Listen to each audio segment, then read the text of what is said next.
आप सभी का स्वागत है आपका अपना यूट्यूब चैनल दी अचीवमेंट पॉइंट्स में। और मैं हूं पिंटू कुमार और अब मैं आज आपके लिए लेकर आया हूं बहुत ही यूनिक सब्जेक्ट। उस यूनिक सब्जेक्ट का नाम है बायोलॉजी।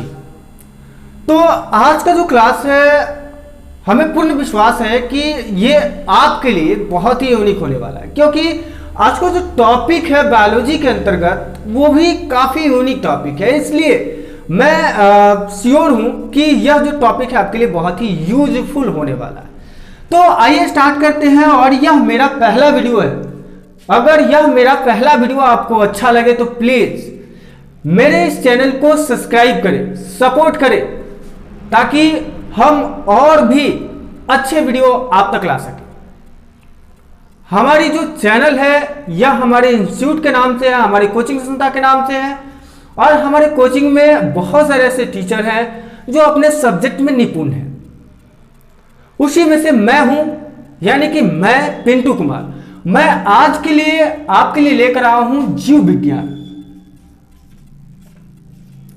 और मैं इस जीव विज्ञान के बेसिक नॉलेज से इस टॉपिक को, इस सब्जेक्ट को स्टार्ट करने वाला हूं। और टर्म बाय टर्म मैं हर वह चैप्टर और हर वह टॉपिक डील करूंगा जो आपके लिए अनिवार्य होगा, बहुत ही जरूरी होगा।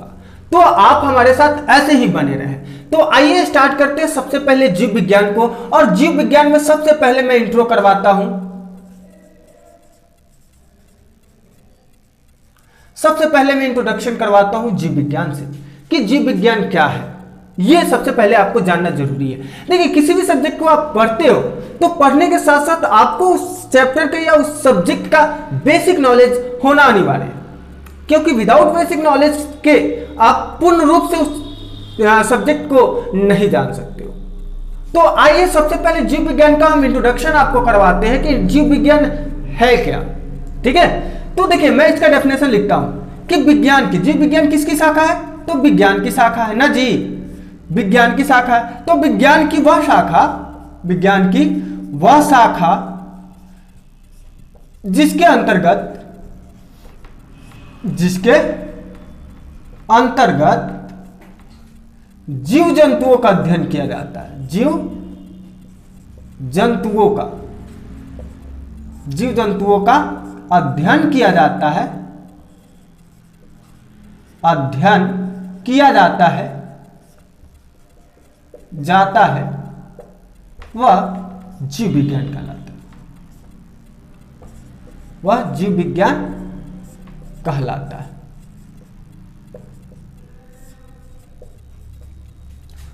देखिए इसका इंट्रो क्या है। इंट्रो में जीव विज्ञान की वह शाखा, यानी कि जीव विज्ञान क्या है, तो विज्ञान की वह शाखा जिसके अंतर्गत जीव जंतुओं का अध्ययन किया जाता है वह जीव विज्ञान कहलाता है। जीव विज्ञान के जो पिता है वह है हमारे, जीव विज्ञान के जो पिता है वह है अरिस्टो,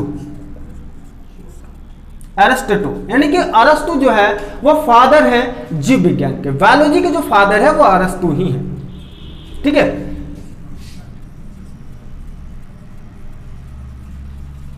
तो आइए, आपने देखा अरस्तु जो है जीव विज्ञान के पिता है, लेकिन आप जब बेसिक देखा जाए तो आप जब लोअर क्लास में होते हो 7th 8th, तो यहां आपको देखने को मिलेगा कि साइंस जो होता है वो कंबाइंड होता है। फिजिक्स, केमिस्ट्री और बायो, ये सारे सब्जेक्ट एक साथ कंबाइंड मिलते हैं। लेकिन जैसे ही आप 9th क्लास में जाते हो तो आपको देखने को मिलेगा कि ये जो साइंस का सब्जेक्ट था उनका डिवाइजेशन हो जाता है, डिस्ट्रीब्यूशन हो जाता है, बंटवारा हो जाता है। उसी तरह से जीव विज्ञान की बात करें तो ये भी डिवाइजेशन होता है, इसका भी डिवाइजेशन होता है। लेकिन 9th से लेकर के 12th तक आपको अलग जीव विज्ञान पढ़ना होता है। लेकिन जैसे ही 12th के बाद आप ग्रेजुएशन लेवल पे जाते हो तो ग्रेजुएशन लेवल पे यही जीव विज्ञान 2 भागों में बट जाता है। ठीक है, तो आइए हम आपको बता दें कि जीव विज्ञान की शाखाएं कितनी हैं। जीव विज्ञान की शाखाएं है ना, जीव विज्ञान की 2 शाखाएं हैं। एक होता है जंतु विज्ञान, एक होता है जंतु विज्ञान, दूसरा होता है वनस्पति विज्ञान, दूसरा होता है वनस्पति विज्ञान। ठीक है, देखिए जंतु विज्ञान को इंग्लिश में जूलॉजी कहते हैं। क्या कहते हैं इसको? जूलॉजी। ठीक है, और वनस्पति विज्ञान को इंग्लिश में कहते हैं बॉटनी। बॉटनी कहते हैं। जंतु विज्ञान के जो पिता हैं, आपने देखा कि जीव विज्ञान के पिता हमारे अरस्तु साहब ही हैं, लेकिन जंतु विज्ञान के पिता भी अरस्तु साहब ही हैं। लेकिन वनस्पति विज्ञान के पिता जो है वो चेंज हो जाते हैं। यहाँ वनस्पति विज्ञान के पिता जो है वह है थियोफ्रेस्टस। थियोफ्रेस्टस को फादर ऑफ बॉटनी कहा जाता है, यानी कि बॉटनी के पिता हमारे थियोफ्रेस्टस साहब हैं। ठीक है, तो इस तरह से ये बेसिक नॉलेज आपको जो है जरूरी है, क्योंकि बायोलॉजी जब भी पढ़ो तो ये बेसिक नॉलेज आपको इंपॉर्टेंट है कि आपको इसका ज्ञान होना चाहिए। तो इस तरह से आपने देखा बेसिक नॉलेज में मैंने आपको टोटल डील किया है ना। अब जीव विज्ञान आप कहिएगा कि जंतु विज्ञान किसे कहते हैं, वनस्पति विज्ञान किसे कहते हैं, तो इसका भी हम डेफिनेशन क्लियर कर सकते हैं। इसमें लिखेंगे क्या कि जीव विज्ञान की वह शाखा जिसके अंतर्गत जीव जंतुओं यानी कि जीव जंतुओं का अध्ययन करते हैं, इसमें जंतुओं का अध्ययन करते हैं, वह कहलाता है जंतु विज्ञान, मतलब कि जूलॉजी कहलाता है। लेकिन वनस्पति विज्ञान जो होता है वह क्या होता है कि इसमें केवल पेड़ पौधों का अध्ययन किया जाता है, केवल पेड़ पौधे का अध्ययन जो है वह कहलाता है वनस्पति विज्ञान। तो इस तरह से बेसिक नॉलेज आपको मिला। आपने देखा बेसिक नॉलेज में मैंने आपको बताया कि जीव विज्ञान से इंट्रोडक्शन करवाया, जीव विज्ञान की जो शाखाएं हैं उसके बारे में मैंने आपसे डील की। अब मैं इसके अगले टॉपिक की ओर बढ़ते हैं और देखते हैं अगला टॉपिक।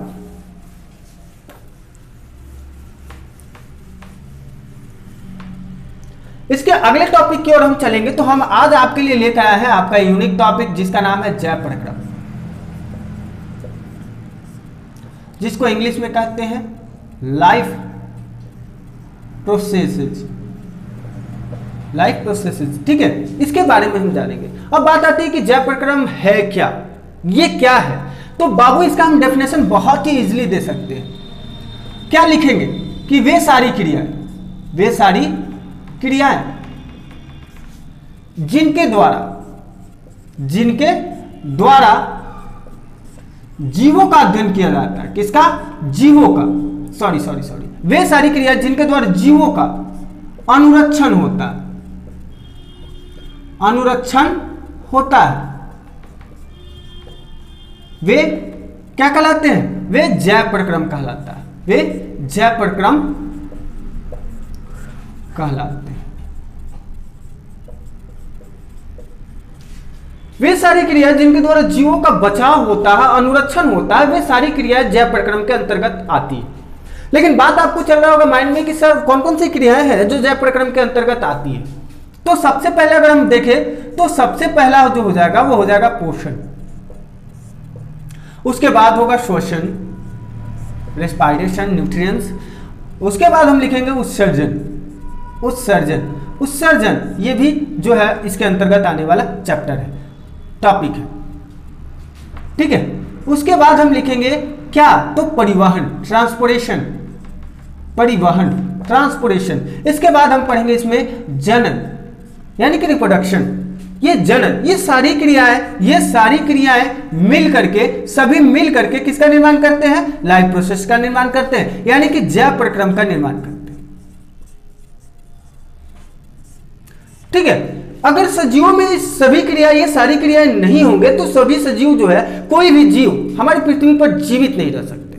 तो ये सारी क्रियाएं उनमें होना अनिवार्य है। अगर हो रहा है तो वो सजीव जीवित है, ठीक है। तो आपको ये क्लियर हो गया होगा कि जैव प्रक्रम है क्या। बाबू इसको आप बड़ी ध्यान से देखिए, बड़ी ध्यान से सुनिए, क्योंकि लास्ट में मैं आपसे इसी से रिलेटेड कुछ प्रश्न पूछूंगा जिसका आंसर आप हमारे कमेंट सेक्शन बॉक्स में कमेंट कर इजिली दे सकते हैं। क्योंकि मैं जहां तक जानता हूं कि किसी भी चीज को आप पढ़ते हो तो सबसे पहला फोकस आपका होना चाहिए कि टॉपिक क्या है, हम पढ़ क्या रहे हैं। जब वो आपको टॉपिक क्लियर होता है तो डेफिनेटली उसका डेफिनेशन भी आपको याद हो जाता है। तो ये मूल मंत्र है, किसी भी टॉपिक को पढ़े तो बड़ी ध्यान से पढ़े और याद रखें कि हम आज का टॉपिक जो है वो पढ़ क्या रहे हैं। हमारा जो टॉपिक पढ़ रहे हैं, हमारा वो टॉपिक है जैव प्रक्रम, और जैव प्रक्रम के अंतर्गत मैंने अभी आपको डील किया कि कौन कौन सी क्रियाएं आती हैं, और उन सभी क्रियाओं को आप मिला दोगे तो जैव प्रक्रम का निर्माण, ठीक है। तो जैव प्रक्रम में आप समझ में आ गया होगा। सबसे पहला हम इसके टॉपिक को देखते हैं। सबसे पहला है पोषण। सबसे पहला क्या है? पोषण। देखिए हम बारी बारी से जब भी वीडियो देंगे तो इसके सारे टॉपिक को मैं डील करूंगा, बहुत ही इजीली जो है आपको समझ में आएगा। इतनी तो मेरी गारंटी है कि आपको इसका हर कंसेप्ट और हर टॉपिक बहुत ही इजी वे से समझ में आएगा, ये मेरा वादा है। तो आइए हम न्यूट्रिएंट्स पढ़ते हैं। सबसे पहले हम पढ़ेंगे पोषण।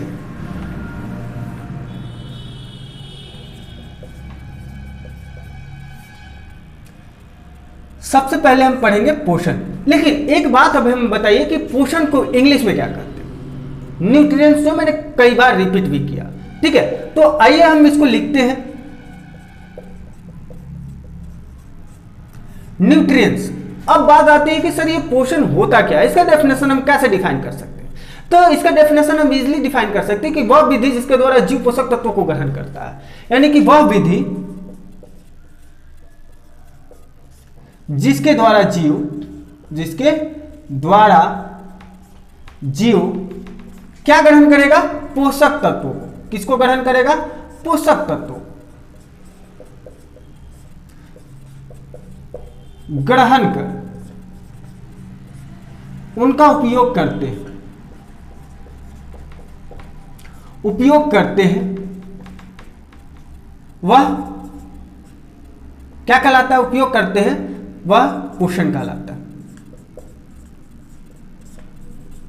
यानी कि न्यूट्रिएंट्स। तो पोषण में आपको समझ में आ गया होगा कि पोषण क्या है, यानी कि पोषण का डेफिनेशन वह विधि जिसके द्वारा जीव वो पोषक तत्वों को ग्रहण कर उसका उपयोग करते हैं, वह क्रिया जो है पोषण कहलाता है। आइए पोषण के प्रकार कितने होते हैं। पोषण जो होता है वो दो विधि से होता है जीवों में। एक होता है स्वपोषण और दूसरा होता है परपोषण। स्वपोषण और परपोषण, चलिए इसका इंग्लिश भी जान लेते हैं। ऑटोट्रॉफी किसको कहते हैं,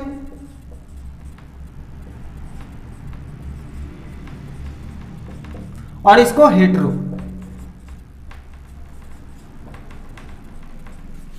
हेटरोट्रॉपिक कहते हैं इसको, और इसको ऑटोट्रॉपिक कहते हैं। तो इस तरह से स्वपोषण और परपोषण सजीवों में होता है। लेकिन कौन ऐसे जीव हैं जिनमें पोषण की विधि में स्वपोषण पाया जाता है और कौन ऐसे जीव है जिनमें पोषण परपोषण की विधि से होता है ना। तो ये आपको जानना जरूरी है। तो आइए हम देखते हैं, सबसे पहला हमारा टॉपिक स्वपोषण, उसके बाद हम पढ़ेंगे परपोषण। स्वपोषण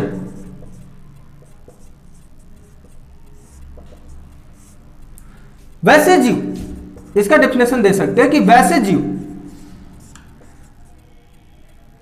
जो अपना भोजन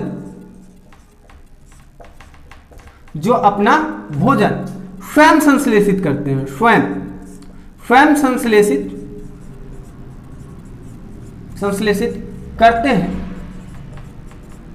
करते हैं, उन्हें क्या कहा जाता है, स्वपोषी कहा जाता है। उन्हें स्वपोषी कहा जाता है।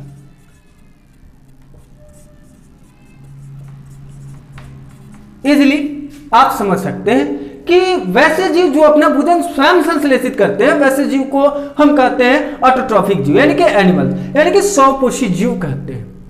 लेकिन बात आती है कि स्वपोषी जीव में कौन कौन ऐसे जीव हैं जो कि जो है स्वपोषण की विधि से उनमें पोषण की क्रियाएं होती है। तो मात्र एक ऐसा पौधा ही है, हरा पौधा, जो इनमें स्वपोषण की क्रिया होती है, और बाकी सभी जीव, जितने भी जीव, यानी कि हरे पौधे को छोड़ करके जितने भी जीव बचते हैं वो सभी स्वपोषी, ठीक है। यानी कि केवल हरा पौधा होता है, जैसे में हम लिख सकते हैं, जैसे हरे पौधे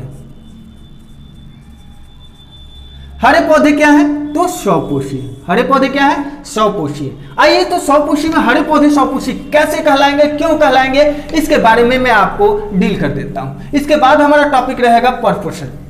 परपोषण में मैं आपको बताऊंगा कि परपोषण कितने टाइप से होते हैं, क्योंकि आपने पढ़ा भी होगा कि परपोषण 3 टाइप से होते हैं, है ना। तो इसको मैं डीपली आपको एक्सप्लेन करने वाला हूं, बहुत ही इजिली मैं आपको समझाने वाला हूं। तो आइए हरे पौधे के बारे में जानते हैं।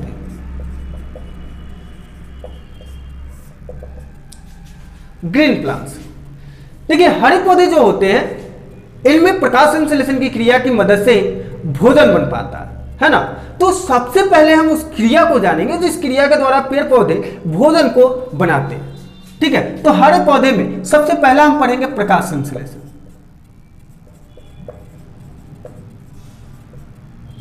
प्रकाश संश्लेषण जिसको फोटोसिंथेसिस कहते हैं।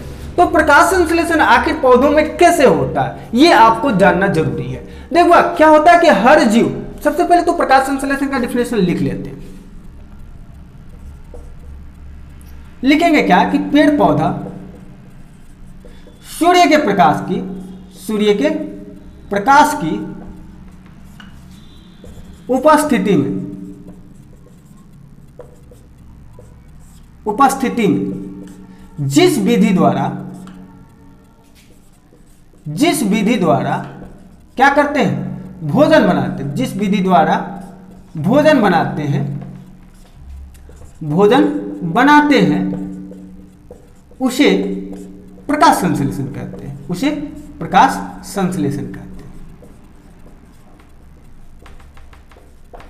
इजीली आप इसका डेफिनेशन याद भी कर सकते हैं। यानी कि सूर्य के प्रकाश की उपस्थिति में जिस विधि से पेड़ पौधा भोजन बनाएगा उसी विधि को प्रकाश संश्लेषण कहते हैं।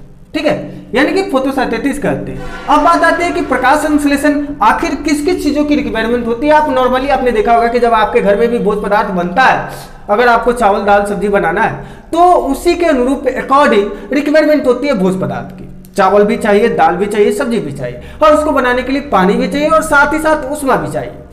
तो उसी प्रकार से पौधे को भी प्रकाश संश्लेषण की क्रिया को करने के लिए विभिन्न भोज्य पदार्थ की आवश्यकता होती है। आइए तो मैं आपको बताता हूं कि इस प्रकाश संश्लेषण की क्रिया में कौन कौन सी चीजों का रिक्वायरमेंट होता है पौधे को। तो सबसे पहले होता है क्लोरोफिल।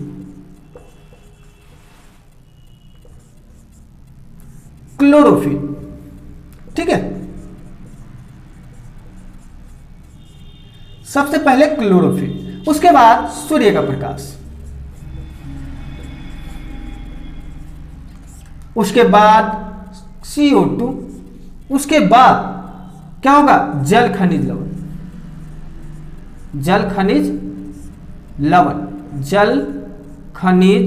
और लवण। ये सारी चीजों की रिक्वायरमेंट पौधे को होती है प्रकाश संश्लेषण की क्रिया को करने के लिए। अब बात आती है कि सर ये सारी चीजें जो है पेड़ पौधा कहां कहां से रिक्वायरमेंट को पूरा करता है, कैसे करता है, इसके बारे में मैं आपको डील कर देता हूं। सबसे पहले क्लोरोफिल की बात करें तो बाबूरे क्लोरोफिल आपको पता होना चाहिए कि यह पत्ता में, यानी कि यह पत्ते में पाया जाने वाला वर्णक है। किसमें पाया जाता है, पत्ता में। और इसी क्लोरोफिल की उपस्थिति के कारण, इसके उपस्थिति के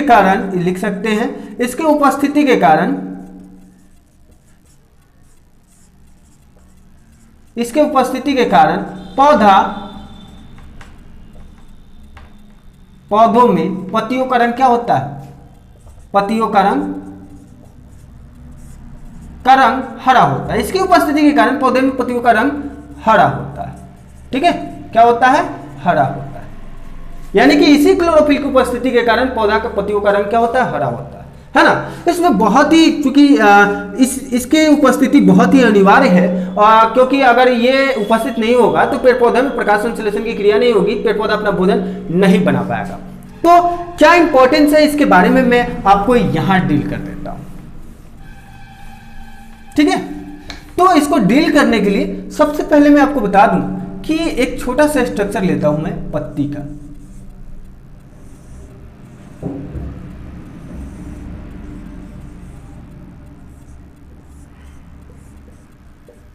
आपने लीफ देखा होगा, पत्ती देखा होगा, उस पत्ती में पत्ती का रंग जो होता है वह हरा होता है। हरा होने का रीजन क्या होता है, क्लोरोफिल होता है। क्लोरोफिल की उपस्थिति के कारण ही पत्ता का रंग हरा होता है। अब बात आती है कि इसमें छोटे छोटे छिद्र जो पाए जाते हैं, जो स्टोमेटा कहलाते हैं, स्टोमेटा का जो खास काम होता है, क्योंकि ये स्टोमेटा जो होता है, मैं आपको बता दूं कि ये केवल दिन में ओपन होता है। यानी कि जैसे ही सूर्य का प्रकाश इस पे पड़ेगा, तो ये ओपन होगा। जैसे ही सूर्य यानी कि सनरे इसके स्टोमेटा पे पड़ेगा तो ये क्या हो जाएगा, ओपन हो जाएगा। तो जाहिर सी बात है, आप सोच सकते हैं कि ये स्टोमेटा जो है क्या रात में खुल सकता है, नहीं, क्योंकि रात में सूर्य की प्रकाश की अनुपस्थिति होती है तो ये नहीं खुलता है। तो ये दिन में खुलेगा, कब, जब इस पे सूर्य का प्रकाश पड़ेगा तब। ये ओपन होने के बाद यह सूर्य के प्रकाश को क्या कर लेता है, अवशोषित करता है। क्या करता है, अवशोषित करता है, ऑब्जर्व करता है, और ऑब्जर्व करके पहला जो रिक्वायरमेंट है सूर्य का प्रकाश, ये क्या करता है, दूसरा है क्लोरोफिल, तो मैंने पहला बता दिया, दूसरा मैंने बताया कि सूर्य का प्रकाश, तो ये सूर्य के प्रकाश को क्या करता है, ऑब्जर्व करता है। बहुवर यही पत्ती जो होता है, यही पत्ती को रसोई घर कहा जाता है। क्या कहा जाता है, रसोई घर, है ना। किचन जो है, पौधे का किचन जो होता है वो कौन होता है, पत्ती ही होता है, क्योंकि पत्ती जो होता है वो पौधे में भोजन बनाने का एक रसोई घर है, ठीक है। तो इस तरह से स्टोमेटा के बारे में आपने सुना, लेकिन स्टोमेटा को यही ध्यान नहीं रखिएगा, मैं आगे भी बताऊंगा कि स्टोमेटा का काम क्या है। चलिए मैं यहीं पे आपको डील कर देता हूं, स्टोमेटा का काम क्या है। ये वाष्पोत्सर्जन की क्रिया में भी महत्वपूर्ण योगदान देता है। इसी के ओपन और खुलने के कारण ऑक्सीजन और जल जो है वो पौधे से बाहर निकलता है ना, और जल जैसे ही बाहर निकलता है उस क्रिया को वाष्पोत्सर्जन करते हैं। इसके आगे मैं भी डील करूंगा इसके बारे में। और ठीक जल के साथ साथ ऑक्सीजन भी मौजूद होता है, पीछे पीछे ऑक्सीजन भी स्टोमेटा के जल के जैसे ही स्टोमेटा ओपन होता है और जल के पीछे पीछे ऑक्सीजन भी इंक्रीज हो जाता है। तो आपको समझ में आया कि क्लोरोफिल वर्णक इंपॉर्टेंट क्यों है, उसका महत्व क्या है। उसके बाद मैंने बताया कि सूर्य के प्रकाश जो है कैसे पौधा ऑब्जर्व करता है, इसके बारे में भी मैंने आपको बताया। इसके बाद हम दूसरा चलेंगे, तीसरा हम चलेंगे, क्या मैंने बताया, तीसरा मैंने बताया CO2 यानी कि कार्बन डाइऑक्साइड।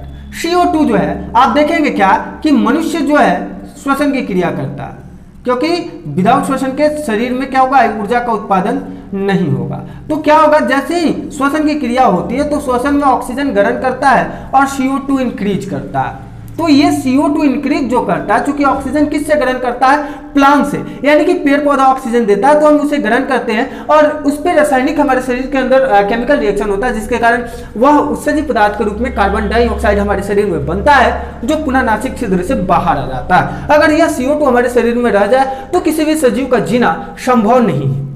तो ये CO2 को क्या करता है, वो इंक्रीज कर देता है, और यही CO2 पौधा जो है वातावरण से प्राप्त करता है। तो CO2 भी कहां से प्राप्त हुआ पौधे को, मैंने आपको ये बताया।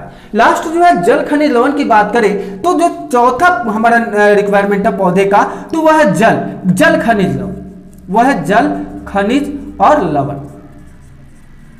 बाबूजी जल खनिज लवण आपने देखा होगा कि प्लांट्स के जो जड़ होते हैं, है ना, वो जड़ कितने टाइप के होते हैं, आपने बेसिकली पढ़ा भी होगा कि जो जड़ होते हैं प्लांट्स में वो दो टाइप के होते हैं, एक होता है जकड़ा जड़, एक होता है मूसलाधार, यानी कि टैप रूट और फाइबर रूट्स, और जिसको अपस्थानिक जड़ भी कहते हैं। तो किसी भी प्लांट्स में जो जड़ें होती है वो मिट्टी को जकड़कर बांधे रखने का काम करती है, लेकिन यही ही नहीं, ये मिट्टी को तो बांधे रखती ही है बट एक और कार्य करती है। अब वो क्या कार्य करती है तो वो मैं आपको बताता हूं। ये जो आपको पता होगा कि भूमि के अंदर मिट्टी के अंदर जल की अवशेष मात्रा भी पाई जाती है, तो जड़ें जो होती है इसके गति को हम क्या कर सकते हैं, गुरुत्वानुवर्तन गति कर सकते हैं। इस गति को गुरुत्वानुवर्तन गति कहें, यानी कि गुरुत्वानुवर्तन गति जड़ जो है गुरुत्वानुवर्तन गति को दर्शाता है, क्योंकि देखिएगा कि कभी भी इसकी जो वृद्धि होती है वो नीचे की ओर होती है ना, इसलिए इसमें जो गति होती है वो गुरुत्वानुवर्तन गति होता है। इसका काम क्या होता है कि मिट्टी को जकड़कर बांध कर रखना, ताकि पेड़ पौधा अपरूट खड़ा रह सकता है। उसके बाद यही जड़ें जो है जल खनिज लवण का क्या करता है, अवशोषण करता है। क्या करता है, अवशोषण करता है। ये जल खनिज लवण का क्या करेगा, अवशोषण करेगा, है ना। और अवशोषण करने के बाद यह जो है यहां से यह अवशोषण कर लेगा, तो फिर जाइलम भी आपने सुना होगा जाइलम के बारे में।